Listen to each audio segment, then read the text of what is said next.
Hello, everyone. I'm Dominique Johnson-Lindsay, and I want to welcome you to the Active Listener podcast by Lightspeed. As a lifelong learner and the daughter of a Navy veteran who became an elementary school teacher, education and service are in my DNA. This foundation, paired with my love of technology, led me to these conversations with remarkable minds shaping the K-12 landscape.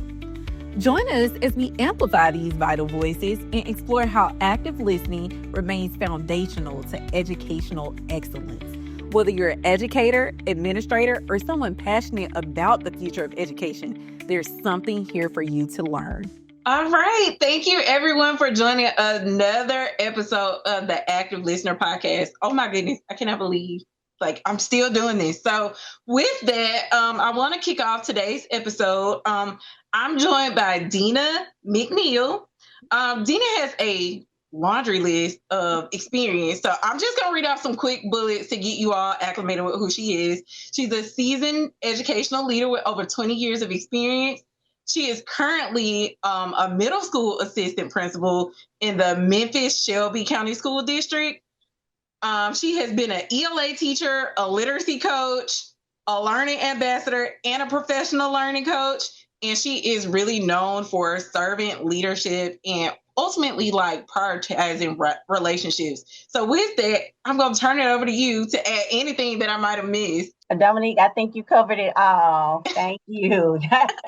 Okay, perfect. In education quite a while, so I've kind of hit most areas, but yes, thank you.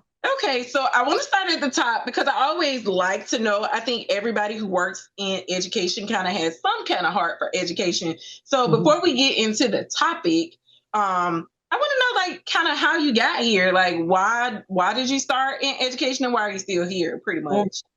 Well, I think I started a lot like other people when you have a family of this or a family of medical professionals or I have a family of educators.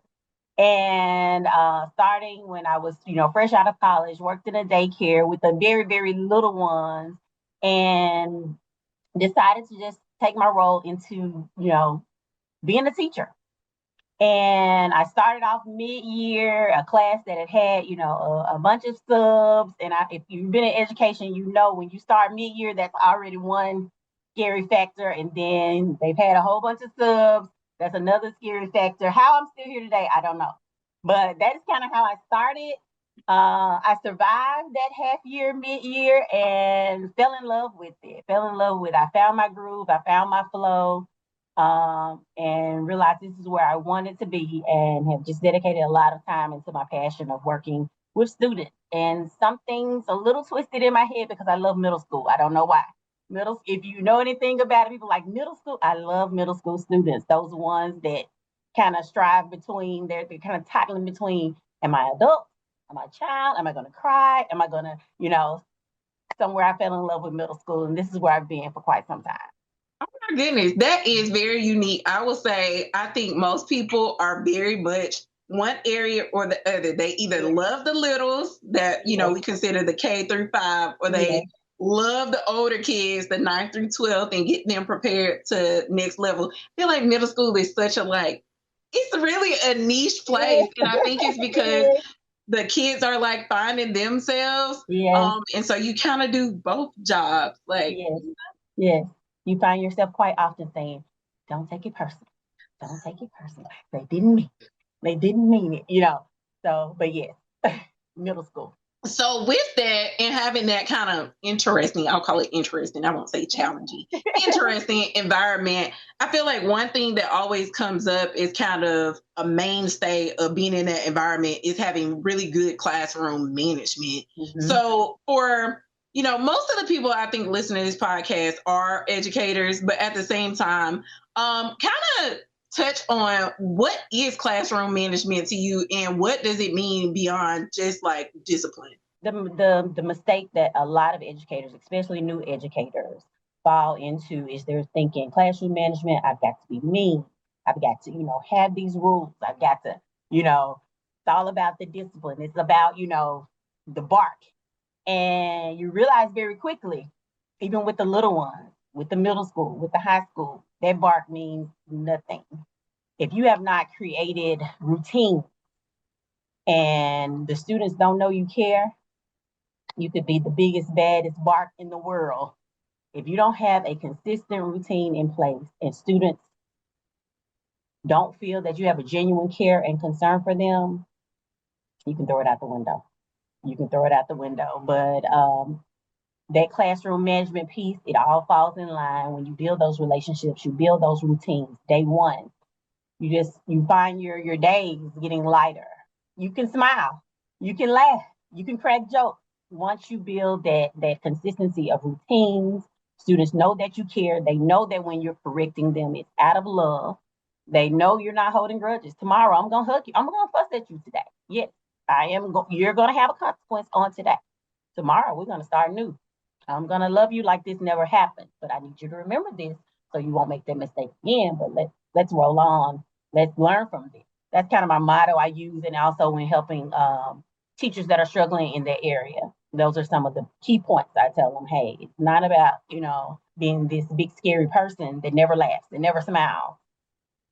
If students know the routine, then that's first part. That's first part. I know here often in school, just moving from thinking in a classroom perspective. When I first started, I feel that way because just new teachers, you feel like I've got to be mean, I can't smile, I can't, but I do have to. I realize you have to have that consistency. And when students know the rules, you can post the rules all day long, but you're not practicing the rules with students.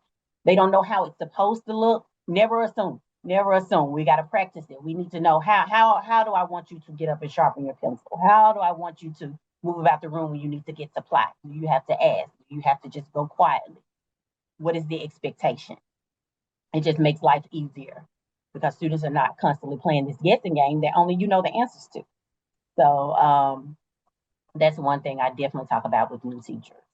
I love the way you're describing this because what we are realizing is earlier and earlier and earlier, children want agency over their own selves. They want autonomy. Yes, yes. And so it does bother them. And we do see kind of behavioral things happen with children when, especially at a middle school age, where they feel like, I have something to say. I want to make a decision about a thing. They don't like the idea of not being able to do that. And so I do think classrooms in school districts that kind of support that attitude and allow children more of that, they tend to do better. Yeah. I think the question though for me is, especially as somebody not in a classroom, is how do you kind of create the line that needs to be there? Because I think a lot of times, and this is kind of what I would hear even from first year teachers and just knowing people in the profession, is they tend to say, I don't want to do that because I don't want them to play with me. I don't want to do that because I don't want to create that. Like even when they're routine and rules in place, like people still get a little reticent and like, I'm not going to joke with you because you're a child. And we know that that's not really the answer, but it's like, as an administrator, how do you kind of explain to people like what that line looks like and how they can get more comfortable with actually doing the thing? Right. So what you will find out very quickly is the more you yell, the more you're going to have to yell. If that's the way you're going to grab their attention, if you have a classroom of students and you start off yelling and screaming, you're going to have to yell and scream every day because the students are going to feel, hey, he or she's not serious. Oh, until they start yelling. So when they start yelling, we're going to be quiet and we're going to listen. And that's exhausting. And, that will wear you down very soon. But you do need to be consistent. You need to be fair. You need to be clear in your expectations. You need to be clear in what you want students to do, when, where, how, and when you need to practice it. So one thing that we do, and I do it now as far as with teachers and with a school, but not only that way, I did it in my classroom. Those first couple of days of school, when you're going over just some of the basics, students are trying to get books and lockers and just all the things. Those are perfect days to we're going to practice how we do every step that's happening in this classroom. And we even do it now, just being an administrator, but that's something I do as far as with the books and things that are still happening behind the scenes. Let's practice. How do we walk in the hall? How do we go into the restroom? How do we wait when we're lined up to try to go in the restroom when it's crowded? How do we proceed to the cafeteria? How do we get seated? We're practicing those things, and we're constantly practicing. And we are acknowledging and recognizing. And I know in elementary, middle school, and high, people think high schools don't care about that. They do. When you applaud and cheer and recognize those that are doing it right, more so than those that are doing it wrong, that catches their attention. So sometimes I even use that as a tactic. If we're coming down the hall and we got a crew that's coming very orderly and we got another crew that's coming loud and wild and rambunctious, hey, I like the way you all are coming down quietly. You all are, following that expectation. And you have the loud crew that'll look like, hey, wait, what? What? Look at me, huh? I'm doing it too. Okay, now you are, students love that. And then I find that even working with adults, being recognized for doing it right makes the others want to be recognized for doing it right. And we find that so many will do it right just because, hey, that's the recognition that we're getting. We're being acknowledged that we are trying to follow the rules and do what is needed to do. So when we have students that are not following the rules, we'll call them out, not embarrassing, but hey, pulling students to the side. I've often had conversations with teachers, just as you just asked, like, how do I do it? This magic formula is not working for me. They're battling with me. I say one thing, especially being in a middle school, if you're calling students out in front of the class, there probably was a time way back when students just said, oh, you're an adult, let me get quiet, let me back down. Way back, that doesn't happen anymore. If you're calling me out, you're embarrassing me, you're talking loud, that student's gonna have to save face. But pulling students out, I've often asked new teachers, just even when they're not in your class, when you're on planning, that student that gave you a really hard time that day, make an extra effort. Go visit them in the class they're in. Go pull them out of, if they're in PE, just pull them out for 5 minutes. Ask the teacher, can I see so-and-so for just a couple of minutes? Call them out, and the student will kind of look like, okay, hey, what you need? Hey, in third period earlier this morning, we had that conversation. It just did not go how I expected. I really think a lot of you. I think that you want to follow the rules, and the students kind of like talk like, what? Oh. So we're gonna try that. When we try that tomorrow, I want to make sure that we get this right. So I was trying to understand if you had questions or you didn't understand when I went over those rules 17 times the day before of how we do this. I'm going to come to you one-on-one to help you understand it. So when we go over it tomorrow, it won't be any confusion. I believe it. Because, that's the way we work too. Like you kind of mentioned it, but like adults, all this same stuff works for adults. So you think about, not even just the educational environment. You think about corporate, nobody wants to be in a meeting and then somebody saying, oh, Dominique, you did a thing wrong. Right. Even if you really did do it wrong, that's the honest, of it, that it's that you want to have that relationship. You want to feel respected. And again, I think it's becoming more commonplace for people to understand. And you kind of alluded to it perfectly when you said, it used to be a time where it was very different. I think about when I grew up, and a lot of times, things are just, I said what I said. Yes. And it is what it is. And that's the end of it. And, even then, I think, my personality led to a little bit more of like, I want to push back a little bit. I want to do this. Like I was just kind of made to be that way. But most of my peers did not do that. It was like that was the end, and we all moved on. And now I think all kids or more kids are more ready to like say, well, why? Right.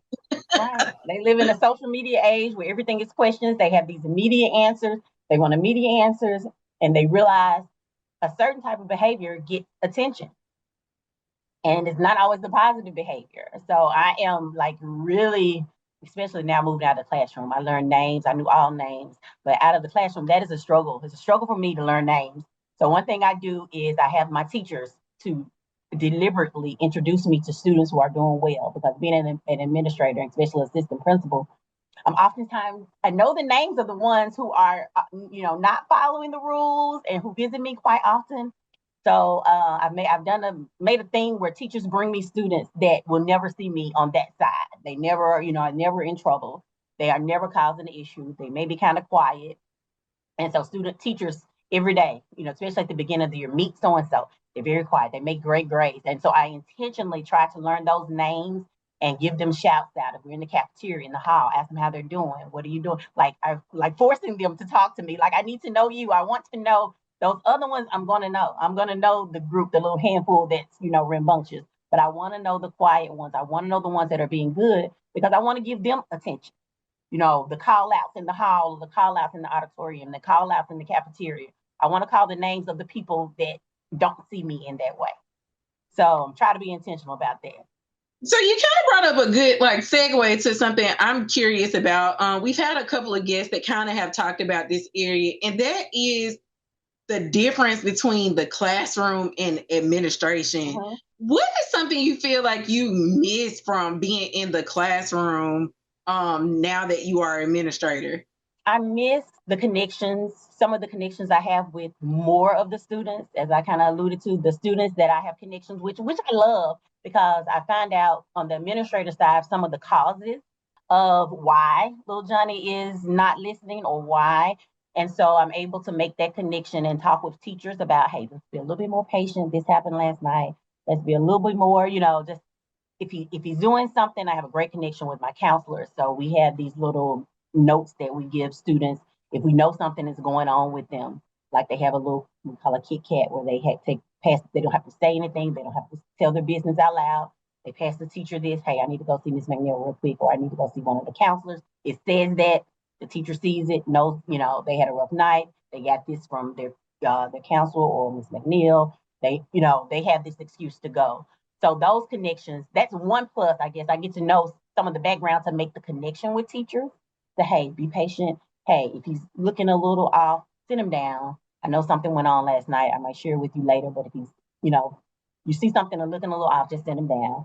I miss that. And sometimes, okay, so on the men's side, I like that. But I miss seeing sometimes the aha moments in the classroom when it comes to lessons and learning and reading and, those type of things. Now I'm kind of moving to the aha moments on behavior and why it's not Miss Johnson doesn't like you. It's just you're doing some behaviors Miss Johnson doesn't like.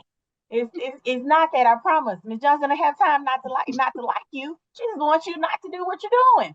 So I do miss some of those connections, I say, with all of the students and being able to recognize and identify some of the ones that are quiet and smart and, are working hard without causing any kind of stir. Those are the students I could pull out easily in the classroom. Now on this admin side, I kind of don't see those. And so I have to be intentional about, I've never seen, hey, you've never been in my office before. I take it you're doing good. Bring me your report card next time we get it. Or, tell me something about you. Or I like those shoes. Come here, tell me where you got those. I might need something So I have to be really, really intentional about the students that don't get that spotlight necessarily in a negative way, kind of, if that makes sense. Absolutely. Mm-hmm. So we talked a lot about behavior, especially, there's a line between what is kind of like this proactive versus reactive, approaches to how schools handle behavior. Mm-hmm. So, some of the things you talked about were very proactive. Mm-hmm. That are just building this relationship, creating a routine, and then things that are reactive. I'm curious what that looks like. I know some of it was what you've already mentioned with the pulling them out of class, but what does this post get in trouble look like? And the reason I'm asking is because there is a need to balance accountability with preserving the relationship. And I do feel in a time where teachers are often overwhelmed, they see a lot of kids, the one-to-one may not always work. So what are other tactics or methods that you suggest to teachers, or what do you see that other teachers just naturally do that kind of balances the line between we have to hold you accountable for the thing that you did, but also again, still love you, still want to see you do well.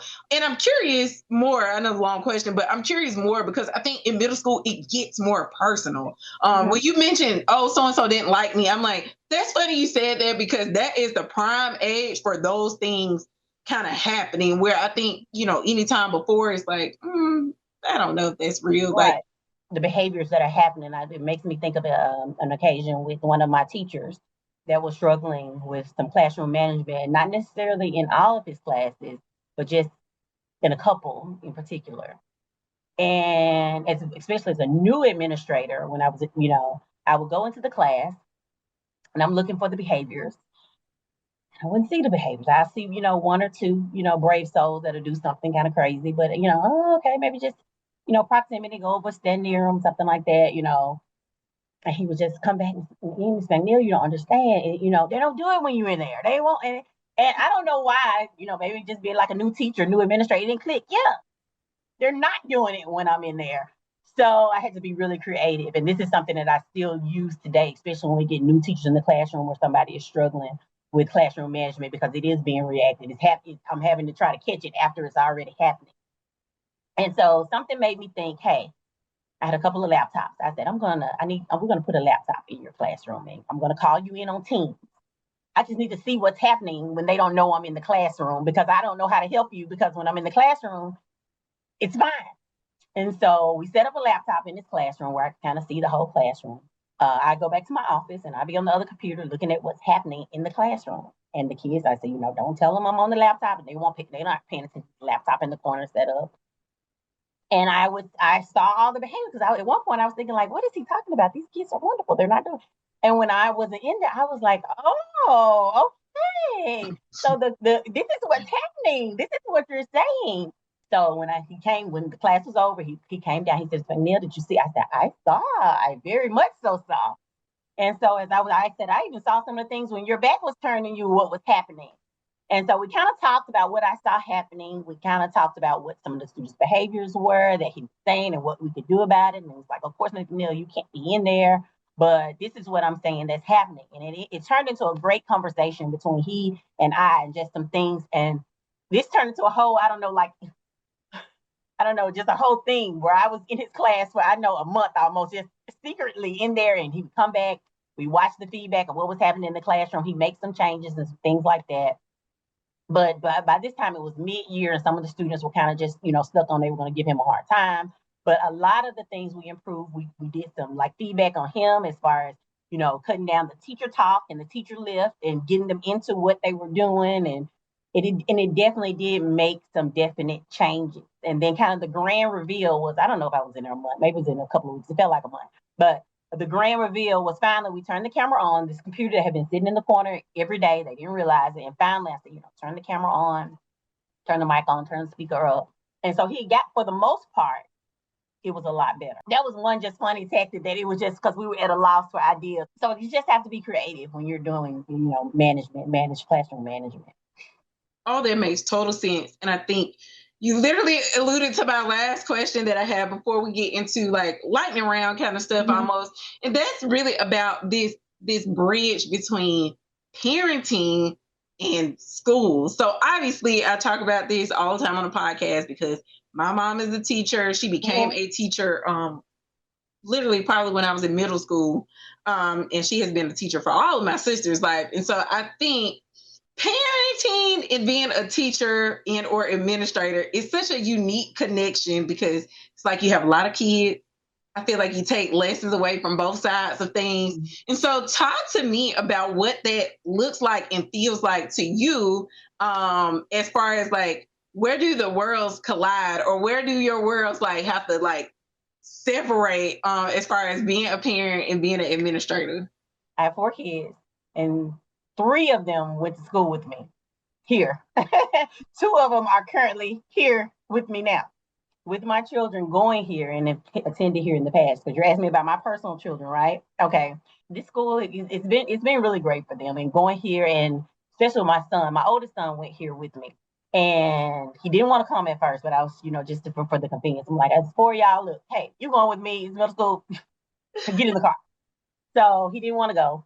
He was just like, at this stage where he was just too cool for school, he was just like, I'm going to be here with my mom, blah, blah, blah, blah. But little did he know, the kids loved me.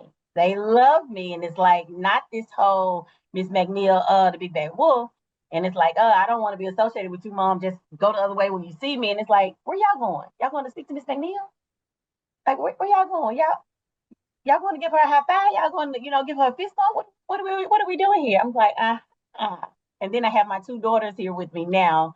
But just the bridge between parenting and being, I have to kind of turn off the teacher side, when I get home and I'm dealing with my children, I have to kind of let them get the mom side of me. It is hard sometimes because you want to stay in this teacher mode. So that is something that I'm mastering every day.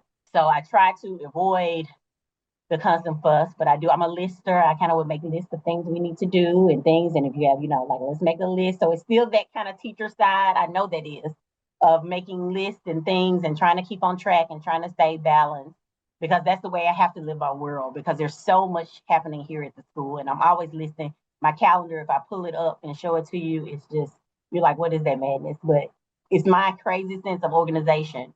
I try to keep it separate. I try to, they let them express their own opinions. My girls are very, very quiet. So my fuss is for them to talk more, which is the crazy odd thing that most people are saying. You get to school, you be quiet. You don't. Mine is the exact opposite. I'm like, you get to school and you talk. So they're very, very quiet. They're coming out of the shell. So I don't know if this is middle school. But the middle school is just a fun age for me. It's a fun age for parents, me parenting, because this is when they are blossoming and they are coming into themselves. I just try to make sure that I'm making that disconnect as we leave school. I do shift into mommy mode when I get home, but sometimes it's hard. Sometimes the teacher educator side crosses over, but I think that's a good thing in a sense.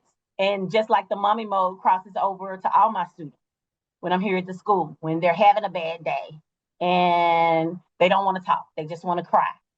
And that mommy mode shifts in. Well, I'm going to let you sit here and let you cry, but I'm going to set this timer, and in about 15 minutes, I need us to talk about it. Why are you crying? And are we going to be able to get to class, or do we need to call and get somebody to pick you up? Like, what's going on? So I think it's good in both ways, because I can cross the line into mommy mode sometimes when I'm here. I definitely cross the line. I get my mommy voice. And some of the men will ask me, how do you do that? They just don't listen. Like, what? I get that mommy tone. I love it. I always think about, my favorite teachers, and I'm like, it just resonates over and over again that, like, it kind of works better that way. I think sometimes, people get more, like, I don't know, they feel softer when it comes to, like, oh, they're a parent.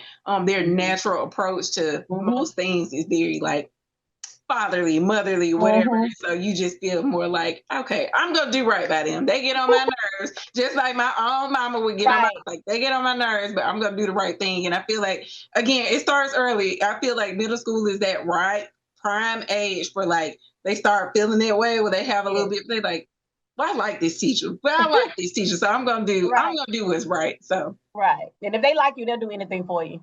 They like you, they'll get on the other kids, and the other kids are out of line. Like, don't do Miss McNeal. So yes. Perfect. With that, I want to move us into the lightning round before I let you go, because otherwise I could talk to you all day. So for our first question, the lightning round is, if you could remove one barrier in education, what would it be? I guess the understanding of what students need. Many times, like, decisions are made by people who are far removed from the school or have never been in the school, and they're making the decisions on what needs to happen in the school. And we're like, this is wonderful, but this is not what we need. I love that. And that makes total sense. I think everybody alludes to this in their, like, interviews, even if they are, administrators or whatever, about this idea. So I completely understand that just having more agency over, like, the actual need in a school or a district. Right. And then the last question, what is your favorite sound? Okay. Can I have two favorites? Yeah. Okay, I got two favorites. One of my favorites is laughter. I think laughter is contagious. I'm silly. And just on the other side of that, one of my favorite sounds is silence. Silence gives me a time to reflect, to think.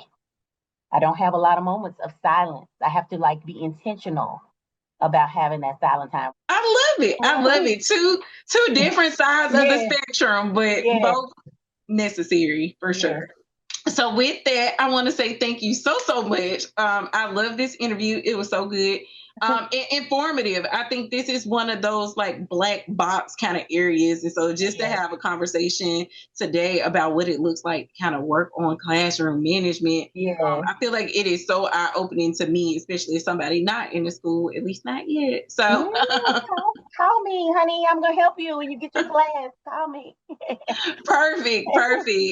And come back anytime and see us, as you move on and move up, if you plan on doing so. Yes, definitely always come back and share more about what it is that you're doing. Okay, yes. Thank you so much for having me. I've enjoyed this. This was a lot of fun. That's all for today's Active Listener. Thanks for tuning in. Share your comments on this episode on our Facebook, Twitter, or LinkedIn social media pages. You can visit our website at lightspeed-tech.com to learn more about our mission to ensure every student hears every word. And subscribe to our podcast wherever you listen to your favorite podcast. Until next time, let your listening be as active as your learning.